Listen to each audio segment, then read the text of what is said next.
अस्सलाम वालेकुम वरहमतुल्लाह। आज मैं आप लोगों के साथ बहन भाई के रिश्ते के मतलब कुछ खूबसूरत बातें शेयर करने जा रहा हूँ। माँ बाप के बाद भाई होते हैं जो बहन के नखरे उठाते हैं। जब माँ बाप बहन भाइयों के साथ बैठो तो अल्हम्दुलिल्लाह कहा करो, क्योंकि कुछ लोग इन लम्हात को तरसते हैं जहां भाई अपनी बहन का एक मजबूत सहारा होता है। वहीं वो बहन की छोटी छोटी ख्वाहिशें भी पूरी करता है और इसके नाज नखरे उठाता है। भाई जितना भी तंग कर ले बहनों को, मगर बहनों की जान होते हैं।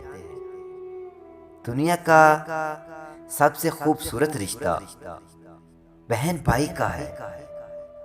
भाई अपनी बहन से चाहे कितनी ही लड़ाई क्यों ना करे, लेकिन अपनी बहन की आंखों में कभी आंसू नहीं देख सकता।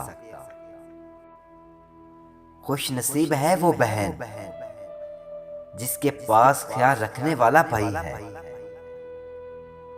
बहन छोटी हो या बड़ी, हमेशा अपने भाई का ख्याल रखती है। जैसे दोनों आंखें एक साथ होती हैं, वैसे ही भाई बहन का रिश्ता भी खास होता है।